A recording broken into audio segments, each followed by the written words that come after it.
राहून जाईल बरं का बाकीच्यांचं.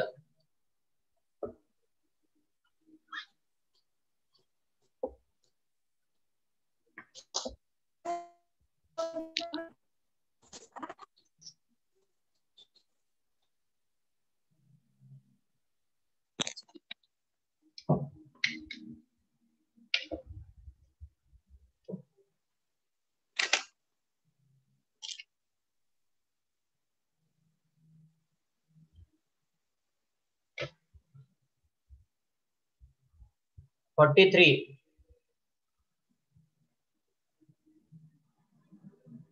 वाट बघायची का मुलांची आता नको?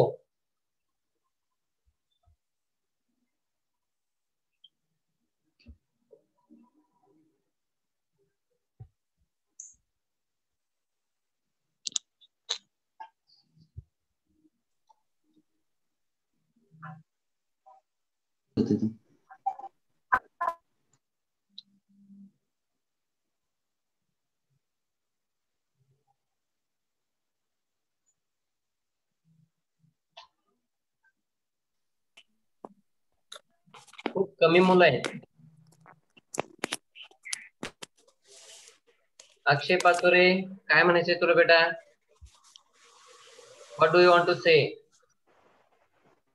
बोलू शकतो तू. तुम्हाला मी म्यूट केलेलं नाहीये बेटा.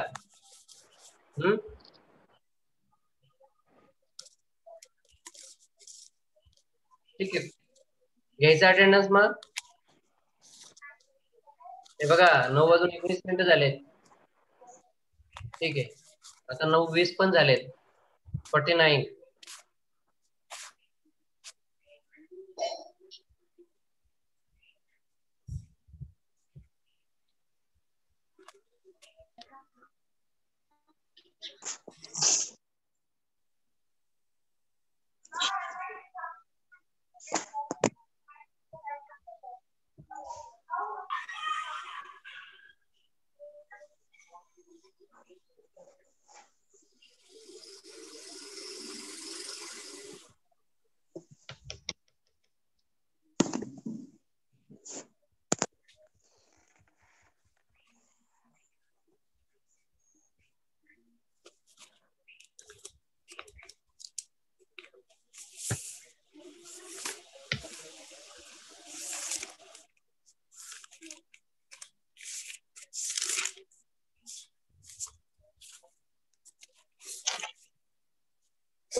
ठीक आहे, आता घेऊयात अटेंडन्स आपण.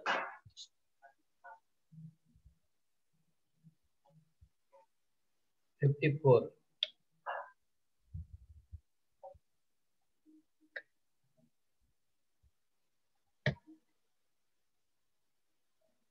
ठीक.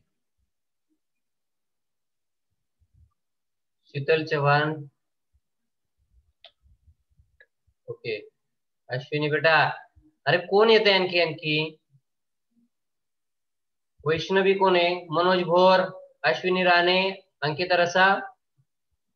तुम्हाला समजत नाही का मी काय सांगितलेलं ते?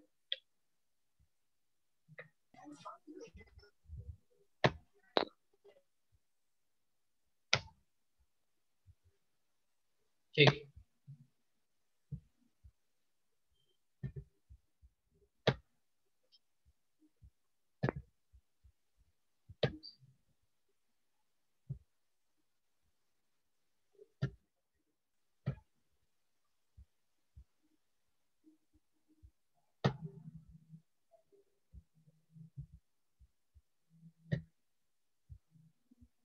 ओके, ऐकताय सगळे आता?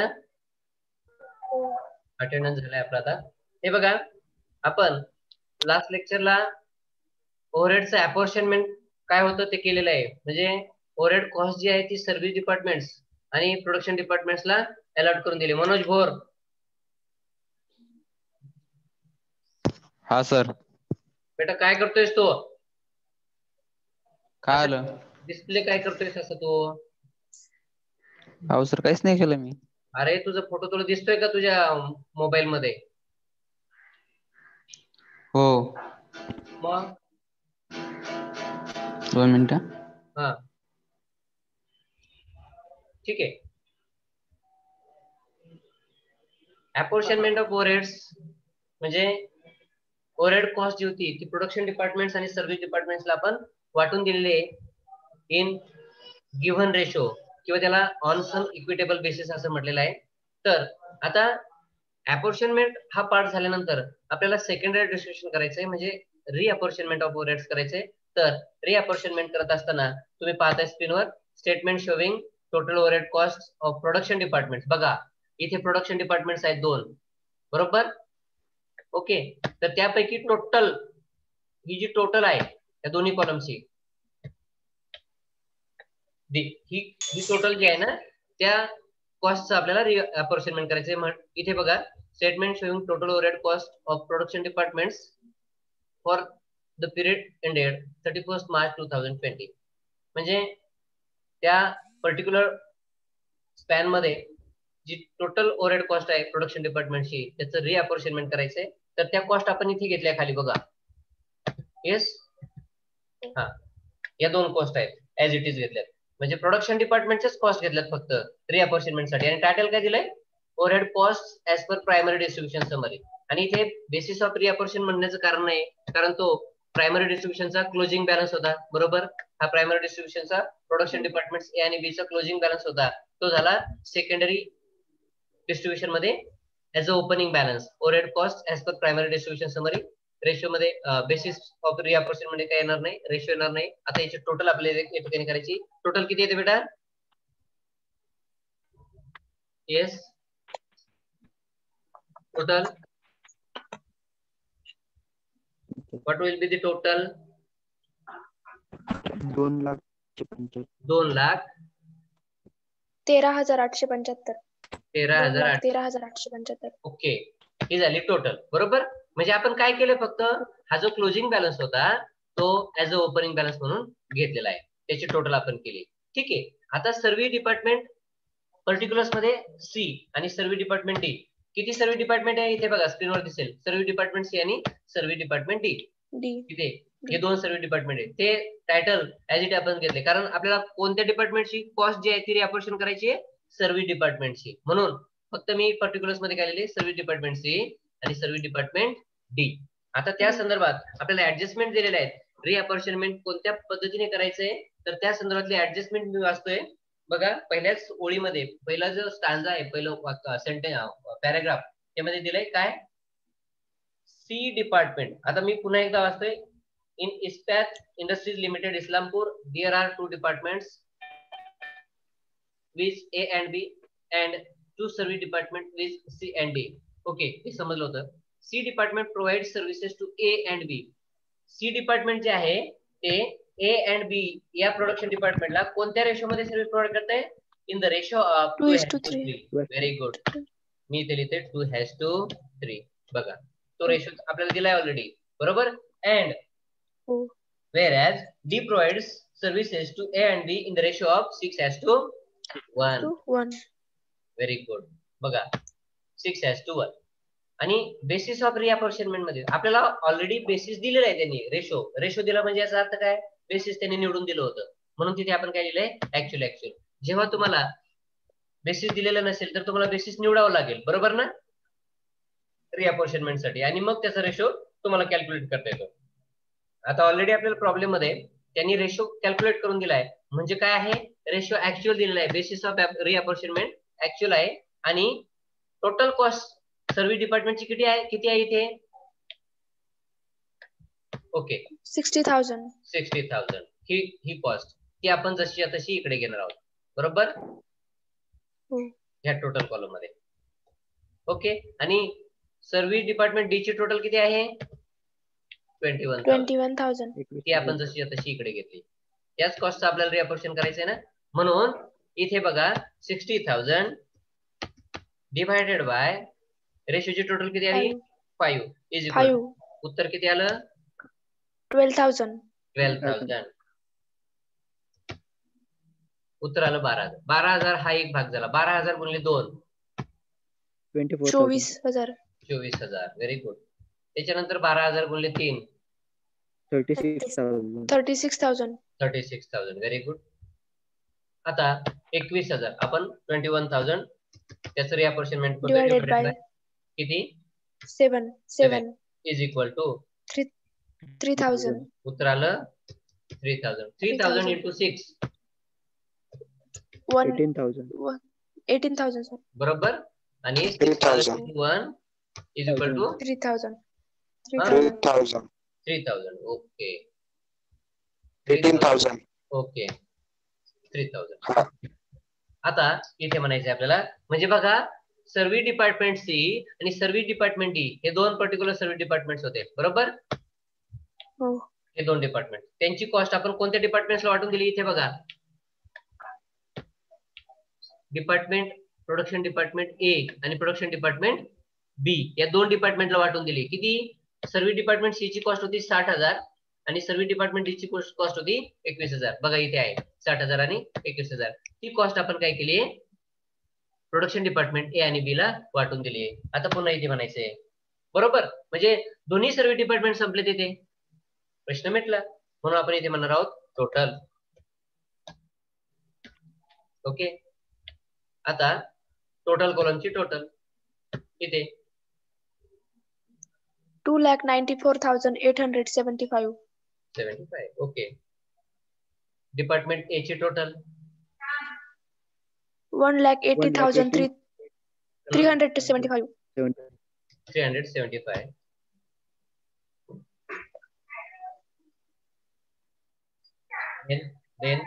Then 1,14,500. 1,14,500. ओके. बघा हॉरिझॉन्टल टोटल ही हॉरिझॉन्टल टोटल आणि ही व्हर्टिकल टोटल. बघा या सगळ्या कॉलमची ती मॅच होती का? बघा बरं ही टोटल मॅच होते की नाही? होते सर. होते ना. ओके. तर अशा पद्धतीने हे जे सर्व्हिस डिपार्टमेंट्स होते या सर्व्हिस डिपार्टमेंटची कॉस्ट आपण पुन्हा कोणत्या डिपार्टमेंट्सला वाटून दिली? प्रोडक्शन डिपार्टमेंटला. It is called reapportionment of overheads किंवा सेकंडरी डिस्ट्रीब्युशन ऑफ ओव्हरहेड्स. आता तुम्हाला प्रायमरी डिस्ट्रीब्युशन समजलं ना? काय केलं आता व्याख्या मी सांगतोय. Primary distribution is the allotment of proportions बरोबर of items of cost to cost units or cost center on some equitable basis. बघा व्याख्या जशी आपण केली बरोबर ना? म्हणजे प्रपोर्शनचे अलॉटमेंट आपण केले कुणाला? To cost centre. आणि कॉस्ट सेंटर कोणते झाले? Production department A B D हे डिपार्टमेंट झाले. फॉरलिंग सुरू आहे काय? हा ठीक आहे. प्रोडक्शन डिपार्टमेंट्स एबीसीडी ला आपण वाटून दिले आणि जेव्हा आपण प्रोडक्शन डिपार्टमेंट्स आणि सर्व्हिस डिपार्टमेंटला कॉस्ट ओव्हरहेड कॉस्ट वाटून देतो त्याला म्हणतात अपॉर्शनमेंट ऑफ ओव्हरहेड्स. पण जेव्हा सर्व्हिस डिपार्टमेंटची कॉस्ट एकदा अपॉर्शनमेंट झाल्यानंतर पुन्हा प्रोडक्शन डिपार्टमेंट्सला वाटून दिली जाते, it is called as reapportionment of overheads. समजले सगळ्यांना? येस. आता नेक्स्ट प्रॉब्लेम लिहून घ्या, पटपट लिहून घ्या. ऐकतायत सगळे? हो. तुमच्याकडे सगळ्यांकडे नोटबुक आहे? Yes sir. ओके ठीक आहे. घ्या problem.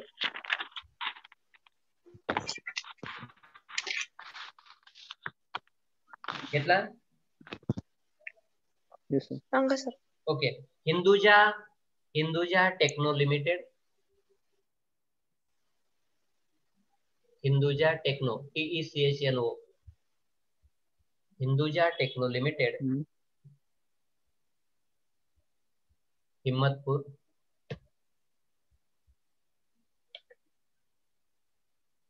Hinduja Techno Limited Himmatpur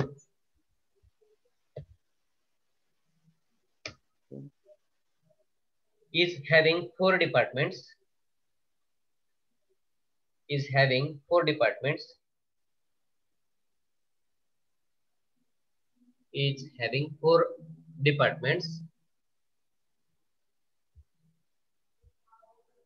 A, B, C, A, B and C. A, B and C are the production departments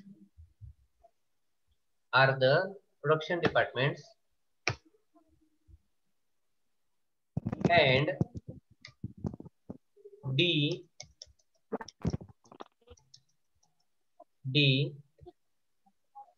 is the service department. D is the service department.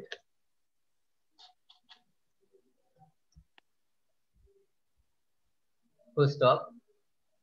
The actual costs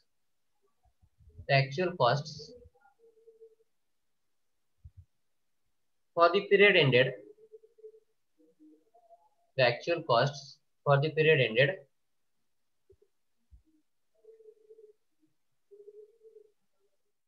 31st March 2020 are as follows. 31st March 2020 are as follows. फॉलोच्या समोर colon करायचं म्हणजे दोन टिंब द्यायचे. Okay, आता left hand साइडला cost items घ्यायचे, right hand साइडला cost घ्यायचे, राईट. ओके, आता कॉस्ट आयटम्स घेतोय. टायटल द्या इनडायरेक्ट मटेरियल्स. Indirect materials. तर इनडायरेक्ट मटेरियल आहे, पुढच्या वेळेला घ्या प्रोडक्शन डिपार्टमेंट्स.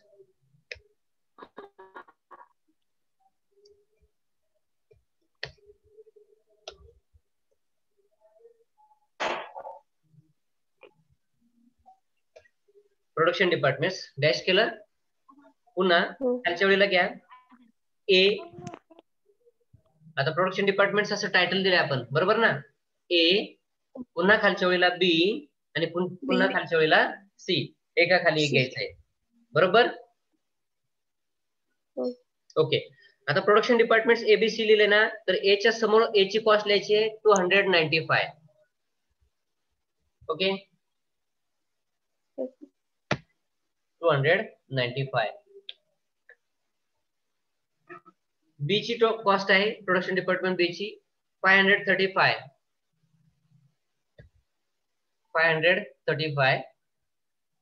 आणि डिपार्टमेंट सी ची, प्रोडक्शन डिपार्टमेंट सी ची टोटल आहे 365. सी डिपार्टमेंटची टोटल आहे 365. ओके, प्रोडक्शन डिपार्टमेंट 3 आहेत एबीसी, त्याच्या कॉस्ट घेतल्या. आता पुढच्या वेळेला जिथं प्रोडक्शन डिपार्टमेंट लिहिलं होतं त्याच्या बरोबर खाली सर्व्हिस डिपार्टमेंट्स, म्हणजे सी च्या खालच्या ओळीला सर्व्हिस डिपार्टमेंट्स डॅश करा. किती आहेत सर्व्हिस डिपार्टमेंट? एक आहे, दॅट इज डी. पुढच्या वेळेला लिहा डी. सर्व्हिस डिपार्टमेंटच्या खाली लिहा डी. डी ची कॉस्ट आहे 405. राईट. ओके, आता हे झाले इनडायरेक्ट मटेरियल्स. कोणाचे? Production department ABC and service department D, बरोबर. इनडायरेक्ट मटेरियल्स आहेत. दादा शब्दप्रयोग बघा, इनडायरेक्ट मटेरियल्स, डायरेक्ट मटेरियल्स नाहीत. कसे मटेरियल्स आहेत? Indirect materials. म्हणून आपल्याला प्रोडक्शन डिपार्टमेंटच्या कॉलम मध्ये सुद्धा मटेरियलची कॉस्ट घ्यावी लागणार आहे, बरोबर ना. प्रोडक्शन डिपार्टमेंट एबी जे आहेत एबीसी तिथे 295, सी 535 आणि 365. Production department ABC indirect materials आहेत म्हणून ती कॉस्ट आपल्याला घ्यायची. समजा इथे डायरेक्ट मटेरियल्स असतं तर काय केलं असतं?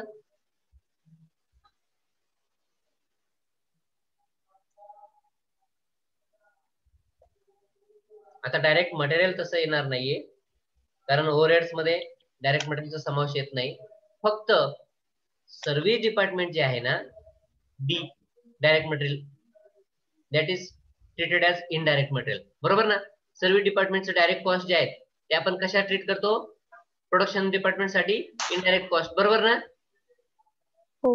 ओके, म्हणून आपण जर समजा डायरेक्ट मटेरियल्स आला असतं तर डायरेक्ट कॉस्ट घेतल्या नसत्या एबीसीच्या प्रोडक्शन डिपार्टमेंटच्या. पण डी हे सर्व्हिस डिपार्टमेंट आहे, त्या सर्व्हिस डिपार्टमेंटची कॉस्ट जरी डायरेक्ट मटेरियल असं टायटल असतं तरी देखील आपण ते फक्त डी या सर्व्हिस डिपार्टमेंट मध्ये त्याची कॉस्ट घेतली असती, कारण सर्व्हिस डिपार्टमेंटची कॉस्ट जरी ती डायरेक्ट नेचरची असते सर्व्हिस डिपार्टमेंट साठी, परंतु ती प्रोडक्शन डिपार्टमेंट साठी कशी आहे? इनडायरेक्ट नेचरची आहे. म्हणून आपण फक्त डी या सर्व्हिस डिपार्टमेंटची सर्व्हिस कॉस्ट घेतली असती, जरी ती डायरेक्ट मटेरियल्स असती या टायटल अंतर्गत तरी सुद्धा. ओके, आता पुढे आणखी पुढच्या वेळेला रेंट कॉस्ट आयटम्स मध्ये डी च्या खाली लिहा रेंट. रेंटची कॉस्ट आहे 2000, उजव्या बाजूला लिहा 2000 राईट हँड साइडला. त्यानंतर repairs and maintenance. Repairs and maintenance. Repairs and मेंटेनन्सची कॉस्ट आहे 1200.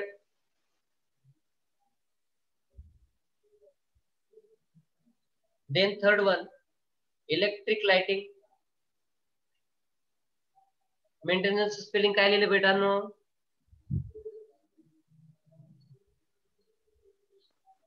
मेंटेनन्स स्पेलिंग काय लिहिलं बाळांनो? हा ठीक आहे, तुझा आवाज काय माझ्यापर्यंत पोहोचला नाही. MAINTENANCE. Okay, MAIN. हा ठीक आहे बेटा. MAINTANCE. हा TEN करायचं, TAN नाही. हा TEN. Okay, electric lighting. हा रिपेअर्स अँड मेंटेनन्स ची कॉस्ट लिहिली 1200. इलेक्ट्रिक लाइटिंग ची कॉस्ट लिहा 200.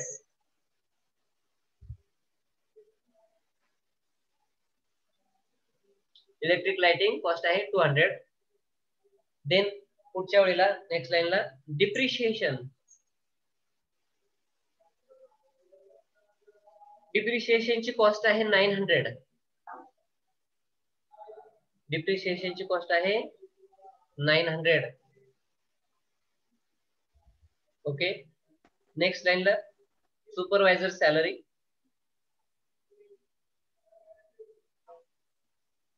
Supervisor salary. सॅलरीची कॉस्ट आहे 3000. Cost is 3000. देन नेक्स्ट लाईनला employers. EMPLOYER'. EMPLOYER'. Employers. Liability. LIABILITY. LIABILITY. Employers liability towards TOWARDS. towards employees. EMPLOYES. towards employees. EMPLOYES. employees insurance. employees insurance. INSURANCE. Okay, तर ती liability आहे, cost आहे. Liability cost काय आहे? 300. 300. Okay, then power.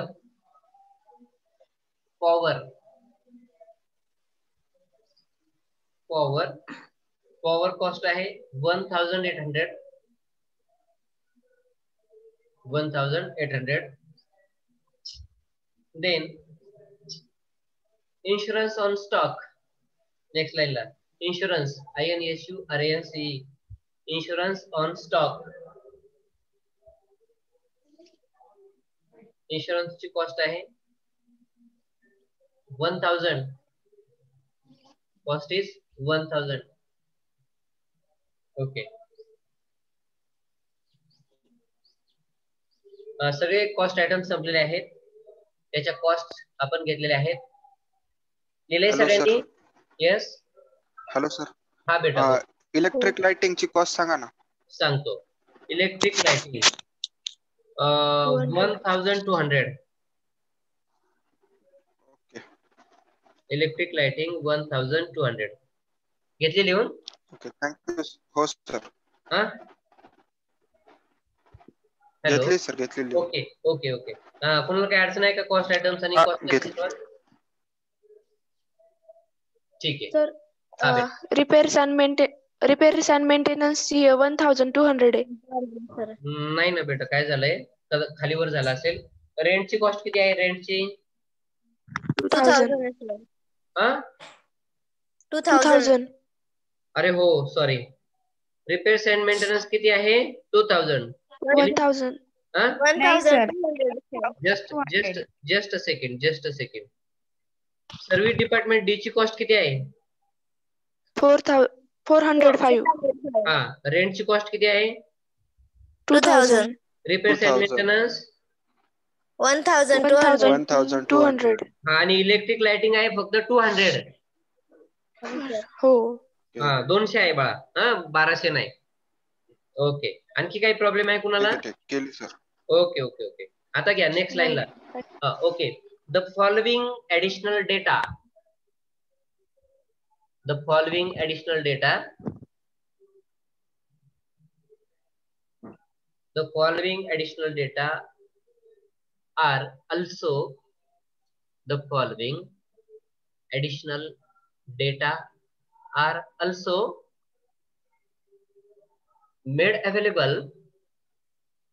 are also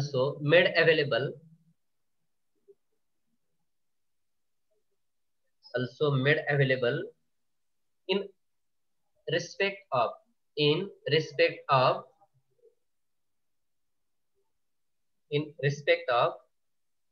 four departments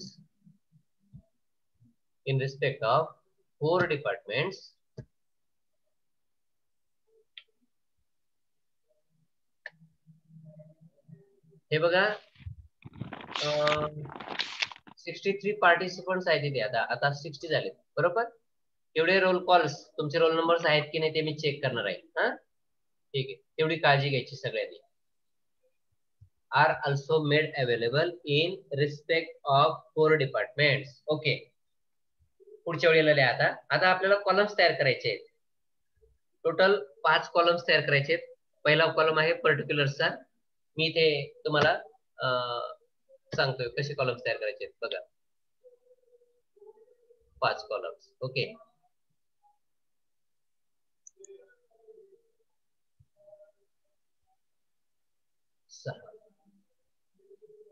okay 6 lines लागणार आहेत आपल्याला इथे.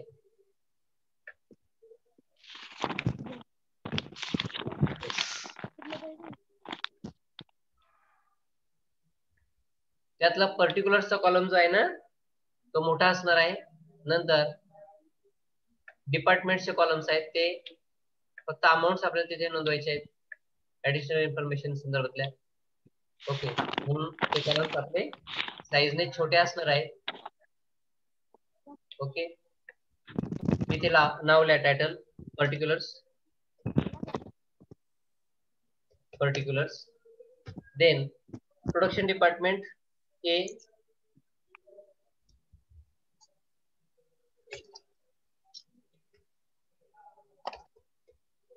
then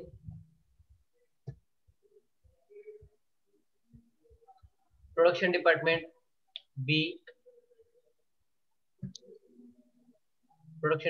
B, and then production department C.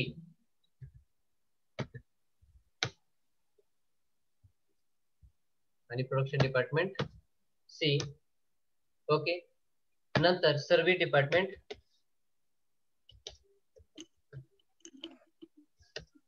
D. Okay. Service department D. Particulars मध्ये घ्या.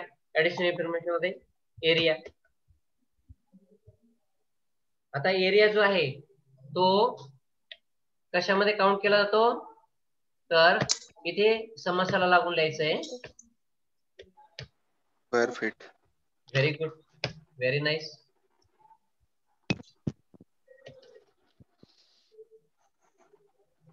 तर इथे लिहायचं आहे स्क्वेअर फीट.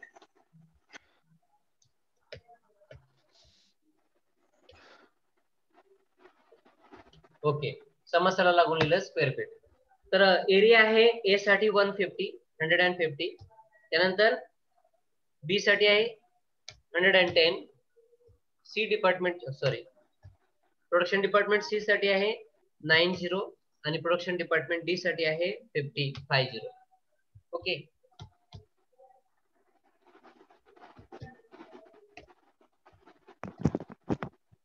पुढच्या कॉलम मध्ये आलं ते इथे पाहिजे ते 150. त्यानंतर 110.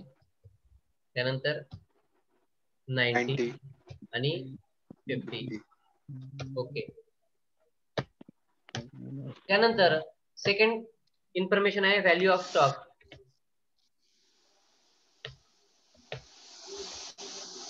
Value of stock. तर व्हॅल्यू Numbers. कशात मोजतात? Numbers. Yes yes. Numbers. Value rupees मध्ये बेटा. रुपीज. आलं लक्षात? कॉस्ट हो सर. किंमत रुपीज मध्ये मोजतो आपण. ए साठी आहे 15,000, बी साठी आहे 9,000, सी साठी आहे 6,000. थोडस प्रॉब्लेम आलाय. आणि सर्व्हिस डिपार्टमेंट डी साठी व्हॅल्यू ऑफ स्टॉक नाही, तिथे नील आहे डॅश. तिथे काय करायचंय? डॅश करायचंय. नंतर नंबर ऑफ एम्प्लॉईज.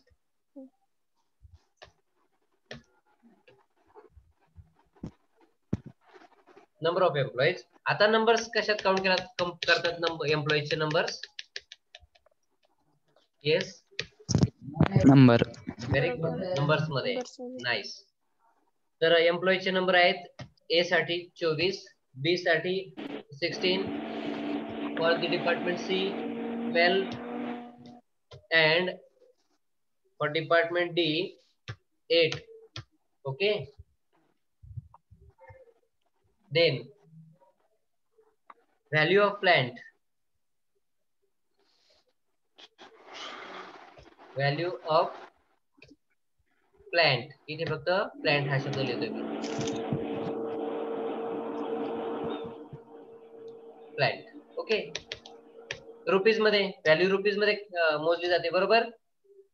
तर प्रोडक्शन डिपार्टमेंट ए साठी व्हॅल्यू आहे 24,000,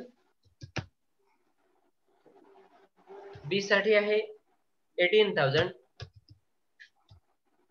डी साठी आहे 12,000 आणि सर्व्हिस डिपार्टमेंट डी साठी आहे 6,000. व्हॅल्यू ऑफ प्लांट नंतर total wedges. Total wedges. Wedges कशात काउंट करतो आपण? मोजतो रुपीज मध्ये. वेजेस कशात दिले जातात? रुपीज मध्ये. ए साठी आहेत 8,000, बी साठी आहेत 6,000, सी साठी आहेत 4,000 आणि डी साठी आहेत 2,000. ओके. ही झाली ऍडिशनल इन्फॉर्मेशन. ओके. केले सगळ्यांनी? येस बेटा. सर. केलं सर. ओके. हो केलं सर. Very nice. आता आपल्याला पुढचं एक लास्ट सेंटेन्स जे आहे ना ते लिहून घ्यायचंय. घ्या पुढच्या लाईनला घ्या. apportion the costs. apportion the costs. apportion the costs to various departments. Apportion the costs to various departments on most equitable. On most equitable. EQUI table. तो इथे स्पेलिंग लिहिले. On most equitable basis. On most equitable basis. पुढे continue करायचे. Reapportion. Reapportion the overhead costs.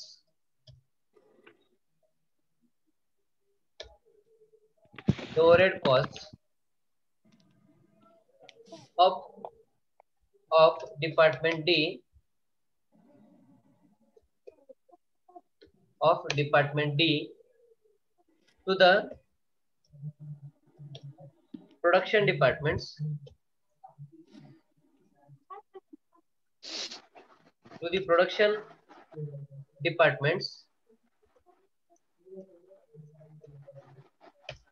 कोणकोणते आहेत production departments? A, B, C. To the production departments A B and C म्हणा.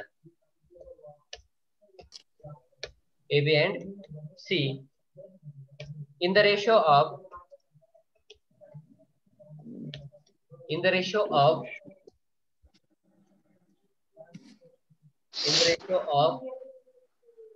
40%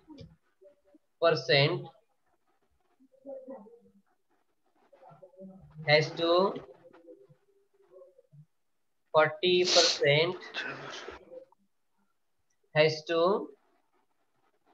20%. 40% has to 20% respectively.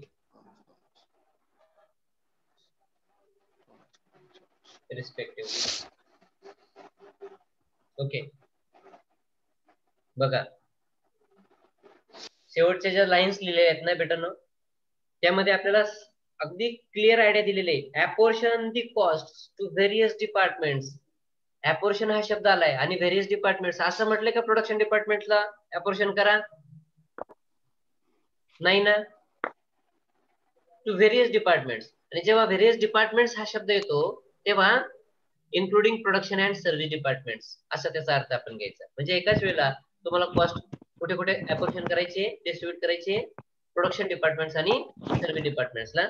पुन्हा वाचतो, apportion the cost to the various departments on most equitable basis. तुम्हाला जो chart दिलाय हा बघा, हा जो चार्ट दिलेला आहे या चार्टच्या आधारे most equitable basis full stop म्हटलंय आणि पुढे म्हटलंय reapportion the overhead cost of department D. आता डिपार्टमेंट डी हे कोणतं डिपार्टमेंट आहे? Service department. तर सर्व्हिस डिपार्टमेंटची कॉस्ट कुणाला? To the production departments A B and C in the ratio of 40% has to 40% has to 20%. त्याचा रेशो काय होईल रे बाळांनो? 2:1. Very nice. 2 has to 1. बरोबर ना? कारण 0 काढल्यानंतर काय होणार आहे ते? 4 हॅज टू 2. बरोबर ना? तर 2 1s are 2, 2 2s are 4, 2 2s are 4. बघा 2 1s are 2, 2 2s are 4, 2 2s are 4. आता 2 1 2, 2 2 4, 2 2 4, 2 2 6.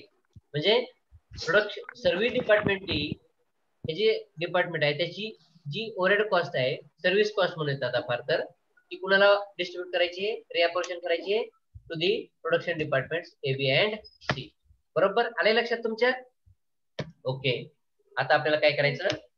आता प्रॉब्लेम वाचल्या सगळ्यांनी? हो सर. लक्षात आलाय सगळ्यांच्या? सगळ्यांच्या लक्षात आलाय नक्की? हो सर. ओके. आता